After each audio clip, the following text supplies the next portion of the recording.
Halo semuanya, gimana kabar kalian? Semoga semua dalam keadaan sehat walafiat ya. Kembali lagi bersama saya di Kisah dan Cerita. Sebelum kita mulai kisah kali ini, alangkah baiknya kalau teman-teman mendukung channel ini dengan mengklik tombol like dan subscribe yang ada di bawah. Jika sudah, terima kasih. Cerita ini mengisahkan seorang wanita yang menikah dengan kakek tua. Episode yang kedua, lanjutan dari episode pertama. Istana Langit. Jingga mengedarkan pandangannya saat pertama kali memasuki rumah milik langit. Pria tua yang akan menikahinya esok hari.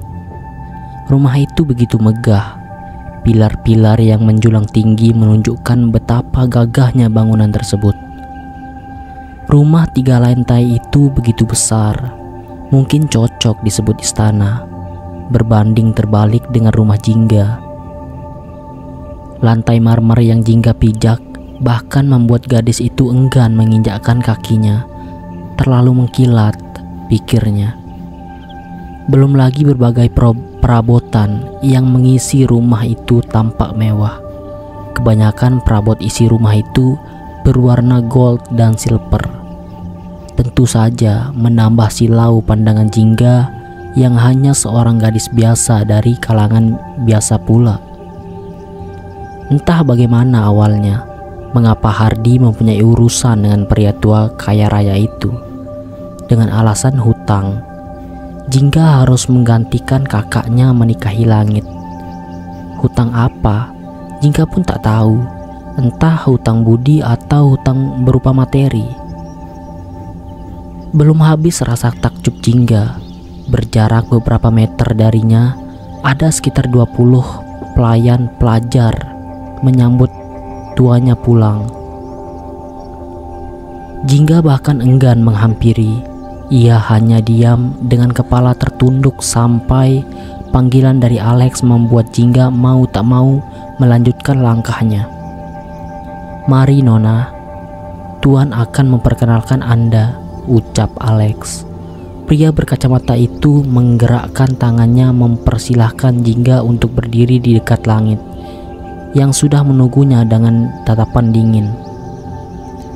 Pria tua berjanggut tebal itu berdehem, lalu mulai bicara. "Ini Jingga. Besok dia akan menjadi nyonya di rumah ini. Perlakukan dia seperti kalian memperlakukan aku. Penuhi semua kebutuhannya, layani dia seperti ratu, dan patuhi apa yang dia mau. Tapi dengan catatan, atas persetujuan diriku." Langit berkata tegas, membuat semua pelayannya mengangguk patuh dengan kepala tertunduk. Tak ada satupun di antara mereka yang berani mengangkat kepala atau menatap langit. Terlihat jelas kekuasaan seperti apa yang langit punya. Entah pria seperti apa yang akan Jingga nikahi ini. Dari rumah yang sekarang akan menjadi tempat tinggalnya, Jingga tahu langit bukanlah orang sembarangan. Pria itu berasal dari kalangan atas, bahkan mungkin sangat atas. Jingga sedikit terkejut dengan cara langit memperkenalkannya pada semua pelayan. Ia merasa tak pantas dipanggil nyonya, apalagi anggap ratu. Tapi sepertinya memang tak ada yang berani membantah pria itu. "Pak Lim, perkenalkan mereka satu persatu padanya," ucap langit lagi pada seorang pria paruh baya yang berdiri tak jauh dari Alex. "Baik Tuan," Pak Lim menjawab patuh. Pria itu lalu berdiri di dekat Jingga setelah langit pergi ke lantai atas. Mungkin pergi ke kamarnya, diikuti Alex yang sepertinya tak pernah jauh dari tuannya itu.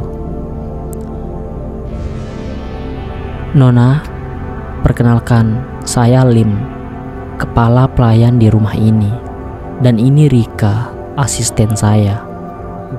Pak Lim terus memperkenalkan semua pelayan di sana. Sayangnya, Jingga tak dapat mengingat satu persatu dari mereka selain dari Pak Lim dan Rika. Rumah itu sangat luas, besar dan 3 lantai. Tentu saja memiliki 20 pelayan adalah hal yang wajar. "Terima kasih Pak Lim, saya Jingga." Jingga balas memperkenalkan diri. "Mari Nyonya, saya antar Anda ke kamar Anda," ucap Pak Lim. Meski terdengar tegas, tapi Pak Lim tetap tersenyum di akhir kalimatnya. Diantar Pak Lim yang membawakan barang-barangnya yang tak seberapa banyak, Jingga tiba di lantai 2, di sebelah kamar yang lagi-lagi membuatnya mengangga. Luas kamar itu bahkan setara dengan luas halaman rumahnya. Terdapat ranjang di tengah-tengah ruangan dengan nakas di sisi kanan kirinya. Kemudian di sebelah kiri nakas terdapat meja rias yang di atasnya lengkap dengan make up dan beberapa parfum yang jika yakin harganya pasti mahal. Tak jauh dari meja rias ada sebuah pintu kaca, juga berjendela kaca yang menjulang tinggi dengan gorden berwarna silver, menjuntai indah. Dilapisi gorden putih merawang yang tampak sangat bersih. Di sebelah kanan ranjang ada sebuah lemari besar yang pintunya terbuat di kaca secara keseluruhan. Jingga tebak itu adalah lemari pakaian. Ada sofa berwarna putih di sebelah kiri, juga televisi yang ukurannya sangat besar. Tak jauh dari sofa ada sebuah pintu, mungkin itu pintu kamar mandi, pikir Jingga. Kamar yang sangat luas juga komplit dengan berbagai fasilitas, bahkan ada sebuah lemari es kecil di pojokan sebelah kanan televisi. "Kenapa aku jadi takut tidur di kamar seluas ini?" gumam Jingga. Maklum saja, kamarnya sangat sederhana meski tak terlalu kecil. Ranjang yang ia punya saja hanya cukup dihuni satu orang saja. 2 orang bisa, tapi mungkin berdempetan. "Ini kamar Anda, Nona Jingga," ucap Pak Lim. Jingga terkejut mengagumi kamar itu, ia sampai melupakan keberadaan Pak Lim yang masih berdiri di belakangnya. "Pak Lim, apa ini tidak berlebihan? Kamar ini sangat besar. Aku jadi takut tidur di sini sendirian," cicit Jingga dengan jujur. Pak Lim tersenyum tipis, menghampiri Jingga dan berdiri di hadapannya. Tapi tentu saja menjaga jarak. "Tidak Nona, ini memang kamar Anda. Ini pantas untuk Anda, calon nyonya di rumah ini.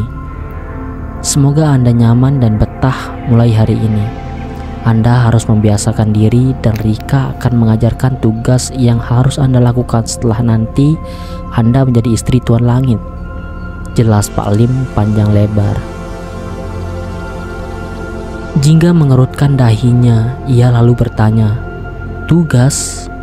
Tugas apa yang harus aku lakukan, Pak Lim?" "Rika akan menjelaskannya nanti. Saya permisi Nona." "Dan selamat beristirahat." Pak Lim tersenyum, membungkukkan badannya sebagai tanda hormat lalu benar-benar pergi dan menutup pintu kamar itu. Sepertinya yang paling manusiawi di sini adalah Pak Lim. Pria itu selalu tersenyum, mengingatkannya pada sosok sang ayah yang tiba-tiba ia rindukan. Padahal baru beberapa jam saja mereka terpisah, tapi Jingga sudah merindukan keluarganya.